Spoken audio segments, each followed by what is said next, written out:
प्रणाम देवाधिदेव महादेव।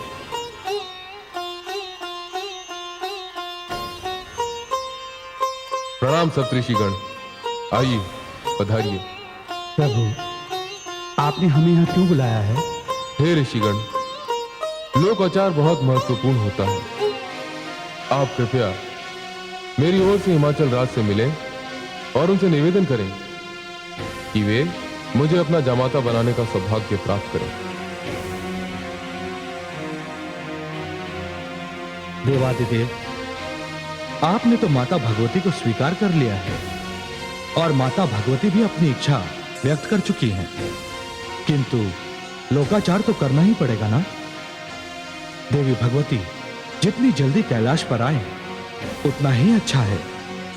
कैलाश की वह शोभा शीघ्र कैलाश पर आए, यही हमारी कामना है प्रभु। हे सप्तऋषिगण, इस लोकाचार की विधि को पूर्ण करने के लिए आप सप्तऋषियों से अधिक श्रेष्ठ और कौन हो सकता है? शत्रुओं से पराजित देवताओं ने मुझसे संतान की याचना की है, अतः अब मैं आप लोगों से निवेदन करता हूं कि आप हिमाचल राज के पास जाकर मेरे और देवी पार्वती के विवाह का प्रस्ताव रखें। जैसा आपका आदेश प्रभु। अब हम चलते हैं। इस बार आप लोग जो उचित समझे हमारी ओर से भेंट लेते जाइएगा। अवश्य प्रभु।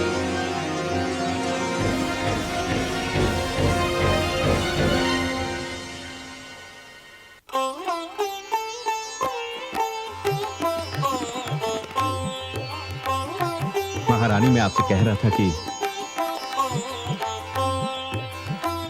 सप्तऋषियों के चरणों में हिमाचल का प्रणाम। कल्याण हो। मेरा सौभाग्य है कि आप जैसी महान विभूतियों के मुझे दर्शन हुए। ऐसा लगता है जैसे बिना बादलों की वर्षा हो गई हो और बिना फूलों के फल लग गए हों। आप सबके चरणों की धूल के प्रसाद से मेरा ये स्थान तीर्थ बन गया है। मेरा आप सबसे अनुरोध है कि आप सब अपना अपना स्थान ग्रहण करें। राजन, हम यहां स्थान ग्रहण करने नहीं आए हैं। हम तो अष्ट सिद्धियों नवोनिधियों के स्वामी भगवान शंकर का प्रतिनिधित्व करने आए हैं। हम सबकी आपसे प्रार्थना है कि समस्त संसार को मनचाहा वरदान प्रदान करने वाले भगवान शिव को शुभ मुहूर्त की मंगल बेला में आप अपनी कन्या का दान करें,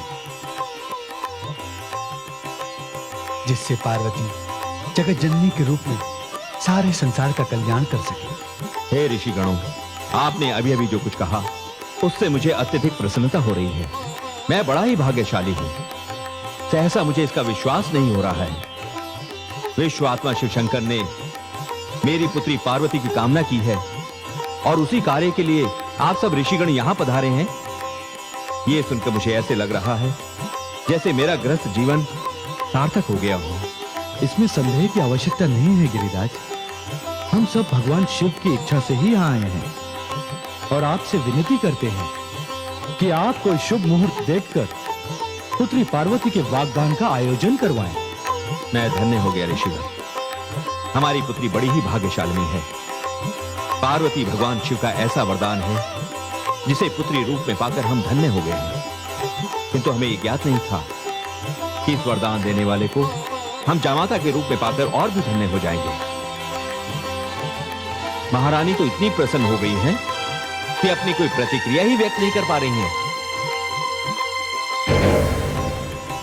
तो महाराज, इसे हम आपकी स्वीकृति, आपका वचन मान लें?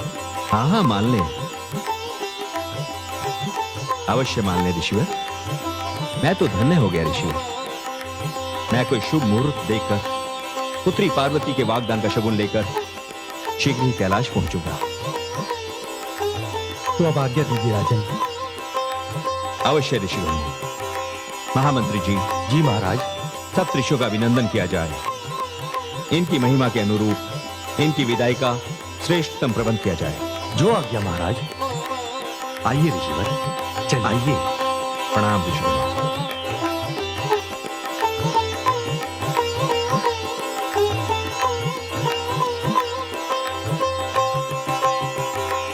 कैसी शुभ घड़ी आई है महारानी। मुझे तो विश्वास ही नहीं होता कि हमारे जीवन में ये कैसा पावन अवसर आया है? आपने सत्य कहा महाराज। विश्वास ही नहीं होता कि आप ऐसा अवसर लाने में इतनी शीघ्रता करेंगे। क्या बात है महारानी, आप मेरे इस निर्णय से प्रसन्न नहीं हैं? सत्य है स्वामी। क्या कहा महारानी? देवादिदेव महादेव विश्व के पूज्य हैं और हमारे आराध्य भी। हमारी पुत्री पार्वती उनकी जीवन संगिनी बनकर कैलाश जाएगी। हमारे जीवन का इससे बड़ा सौभाग्य और क्या हो सकता है महारानी? महाराज, आराध्य होना और बात है तथा जमाता होना और बात, और कन्या का पति होना और बात है महाराज। महारानी, हाँ महाराज, आपने देखा है मेरी पुत्री को हिम की वर्षा में खुले आकाश तले हिमालय के प्रांगण में तप करते हुए? आपने वो हिम की बौछार नहीं देखी। आपने शरीर को तीर की तरह बेधने वाली उस शीतल वायु पर ध्यान नहीं दिया जो मेरी पुत्री के भाग्य में है। महारानी, आपकी इन सारी बातों का तात्पर्य क्या है? आपको क्या लगता है कि शिव जैसा दूल्हा दूसरे दूल्हों की हाट में बैठा हुआ मिलेगा, जहां आप अपने वैभव का प्रदर्शन कर अपने लिए अपना मन चाहा जामाता ढूंढ लेंगी? नहीं महारानी, मुझे आपकी इस प्रतिक्रिया से अत्यधिक कष्ट पहुंचा है। यह कहते हुए मुझे खेद हो रहा है। आपको खेद हो रहा है, किंतु मुझे दूसरी चिंता सता रही है। जब जब शिव रूठेंगे तो क्या हमारी पुत्री को हिम के झंझावात में तप करना पड़ेगा? पति चाहे कैसा भी हो, कम से कम क्रोधी तो ना हो। महारानी, आप अपनी सीमा का उल्लंघन कर रही हैं। आप हमारे आराध्य महादेव शिव का अपमान कर रही हैं। ध्यान रहे महारानी, मैं यहां दक्ष और उनकी पुत्री गौरी का इतिहास कदापि नहीं दोहराने दूंगा, कदापि नहीं।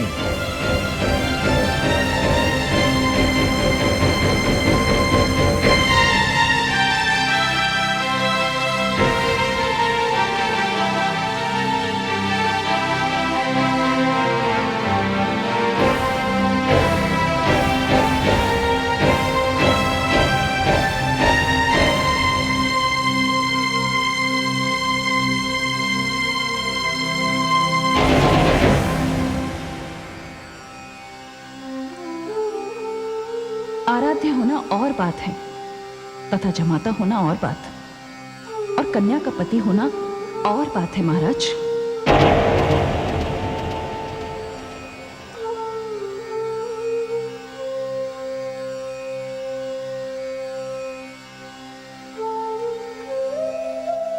जब जब शिव रूठेंगे तो क्या हमारी पुत्री को हिम के झंझावात में तप करना पड़ेगा? पति चाहे कैसा भी हो, कम से कम क्रोधी तो ना हो।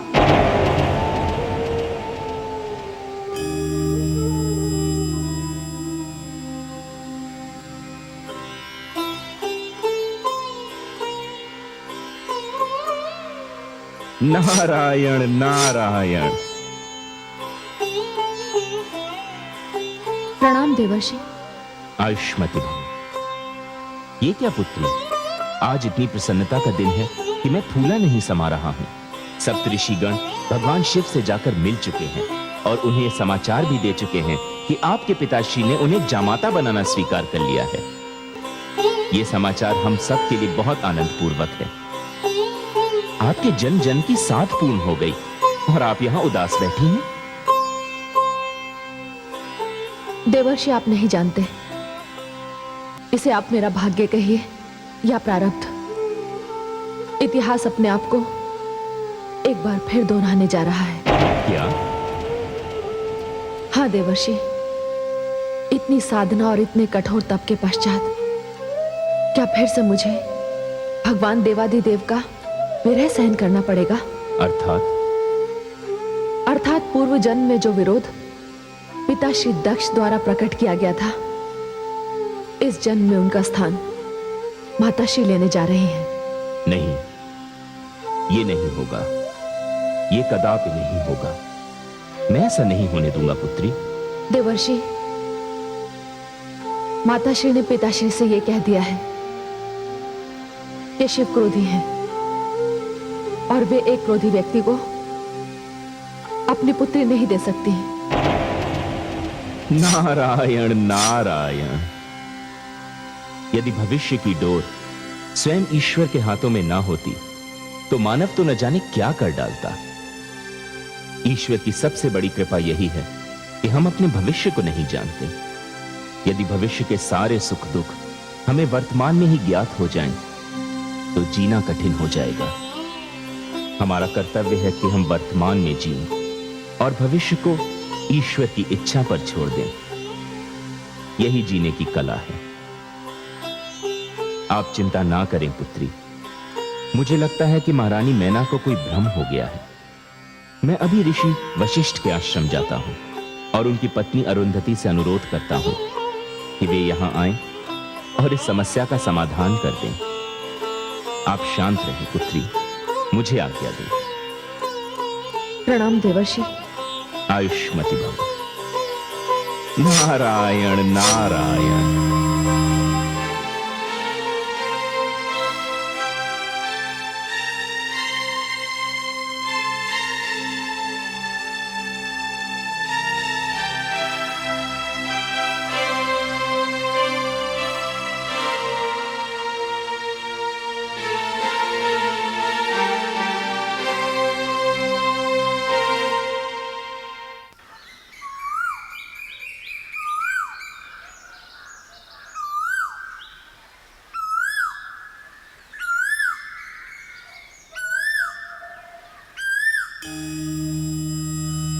नारायण नारायण।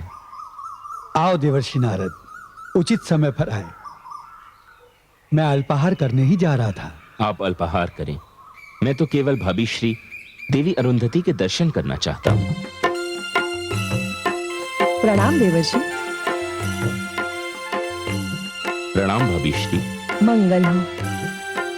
क्या बात है, बहुत दिनों पश्चात आपके दर्शन हुए। फल ग्रहण कीजिए। नहीं भाभी श्री, जब तक मेरी समस्या का समाधान नहीं हो जाता मैं कुछ भी ग्रहण करने की स्थिति में नहीं हूं। भाभी श्री, मैं आपके पास एक सहायता के लिए आया हूं। मेरी सहायता? भला मुझ जैसी एक साधारण सी स्त्री आपकी क्या सहायता कर सकती है? नारायण नारायण।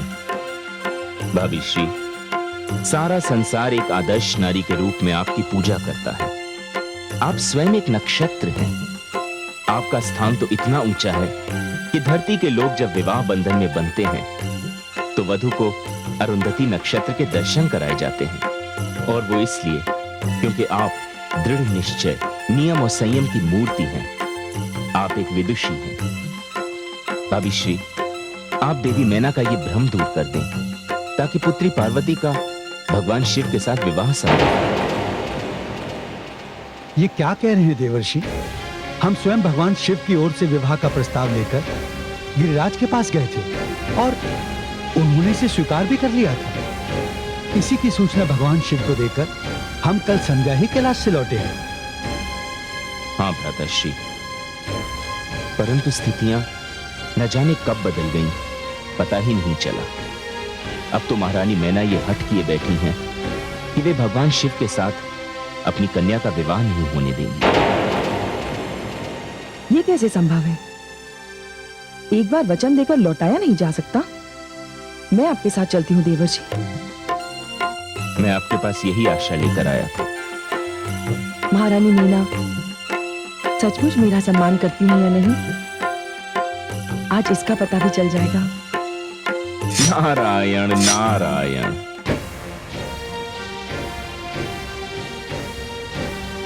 महारानी, महारानी, महारानी, महारानी। अरे, हमारी पुत्री तो यहां बैठी है। क्या बात है पुत्री? तुम यहां बैठी हो और उधर तुम्हारी सारी सखियां बाहर उद्यान में तुम्हारी प्रतीक्षा कर रही हैं। जाओ पुत्री। नहीं पिताश्री, मेरी कहीं भी जाने की इच्छा नहीं होती है। पुत्री पार्वती, तू अपनी माता श्री के कारण अपना मन छोटा ना कर। मैं तुम्हारा वागदान देवाधिदेव भगवान शिव के साथ कर चुका। कहाँ किया आपने वागदान? कुछ भी तो नहीं हुआ। पिताश्री, कन्या पक्ष की ओर से वर को शगुन भेजा जाता है। मैं उसी की तैयारियां करके तो आ रहा हूं पुत्री, किंतु मैं ये चाह रहा था कि तुम्हारी माताश्री उन सामग्री का एक बार निरीक्षण कर लें। कहां है वे? पिताश्री, वे आपसे रुष्ट हैं। वे एक कोप भवन में हैं। अच्छा, मैं उन्हें देखता हूं पुत्री, किंतु तू प्रसन्न रहे, ये शगुन जाएगा और इसी मुहूर्त में जाएगा। किंतु माताश्री। पुत्री, तुम्हारी माताश्री तुमसे अत्यधिक स्नेह करती है, इसीलिए वो इस विवाह का विरोध कर रही है।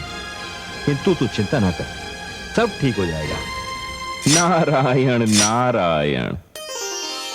देवर्षि नारद,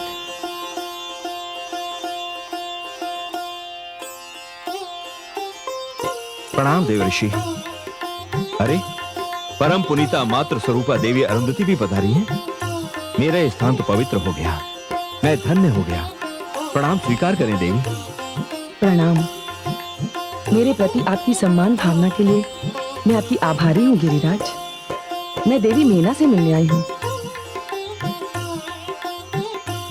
किंतु वे तो कोप भवन में है। जी, यदि आप अनुमति दें तो मैं उनसे वहीं मिल लूं। कदाचित उन्हें कोप भवन से बाहर लाने में मैं सफल हो जाऊं। आपको अनुमति की क्या आवश्यकता है? महारानी आपको भली भांति जानती हैं। यह आपका मुझ पर बहुत बड़ा अनुग्रह होगा। पुत्री पार्वती, देवी अरुंधति को कोप भवन ले जाओ। जी, आइए। नहीं पुत्री, तुम कष्ट मत करो, मैं स्वयं वहां चली जाऊंगी।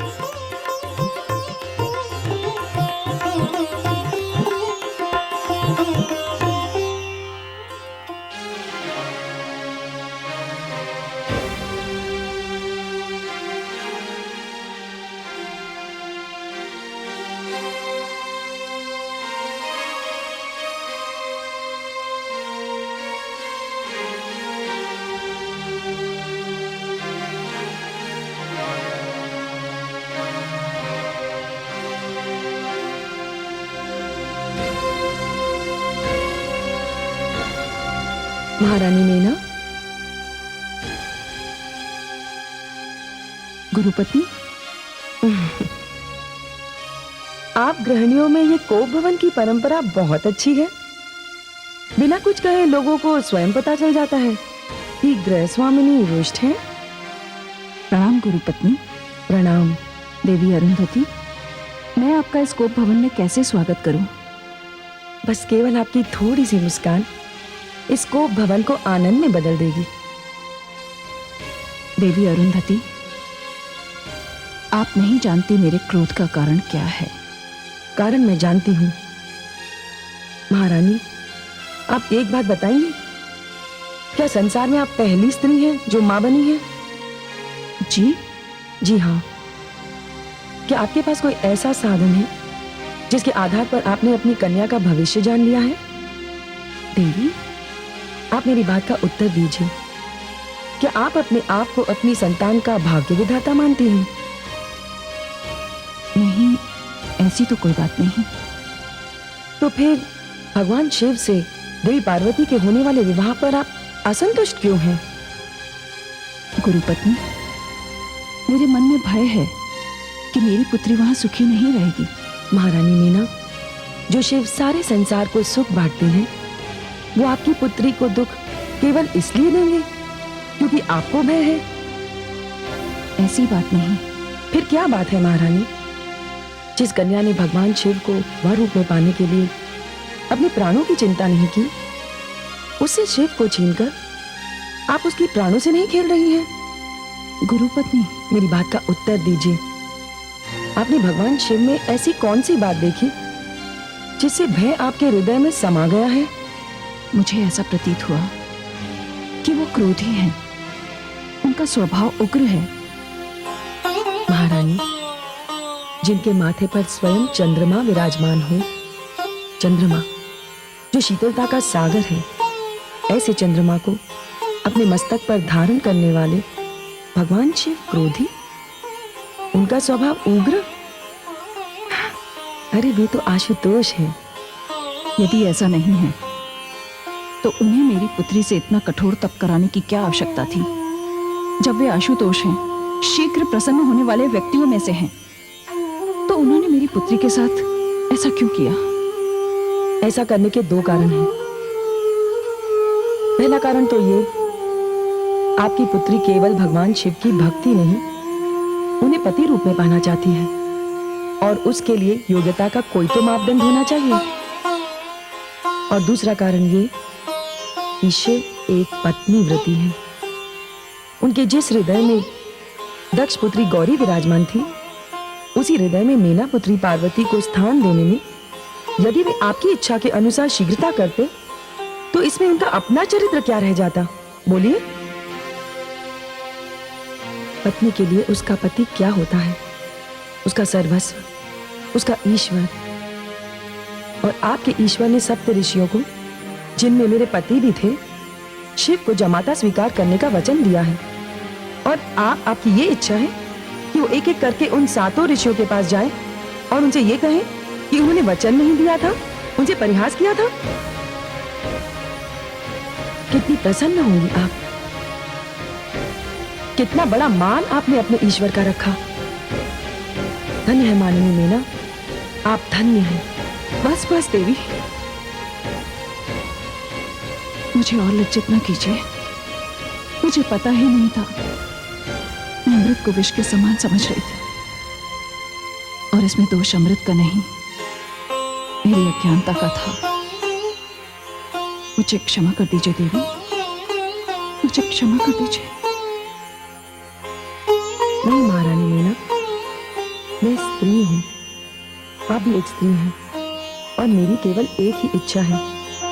स्त्री केवल संतान की जननी न हो, स्त्री केवल आनंद और सुख देने वाली न हो, स्त्री केवल सम्मान की अधिकारिणी न हो, उसका एक स्वस्थ, सुंदर और सम्मानजनक स्वतंत्र व्यक्तित्व भी हो। आप महान हैं देवी, आप धन्य हैं, इसीलिए तो सारा संसार आपको पूजता है। तो चलिए महारानी मीना, महाराज हिमाचल भगवान शिव के यहाँ शगुन भेजने की तैयारी किए खड़े हैं, ये अपनी राह देख रहे हैं। चलिए देवी, आपके आने से ये अवसर और मंगलमय हो जाएगा। आइए।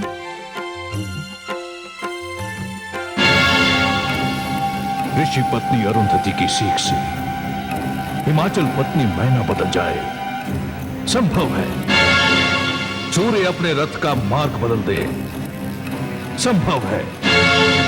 संसार की पतिव्रता स्त्री अपने पति की विरोधी हो जाए, यह भी संभव है। किंतु असुरराज तारकासुर पार्वती और शिव का विवाह होने दे, ये असंभव है, असंभव है।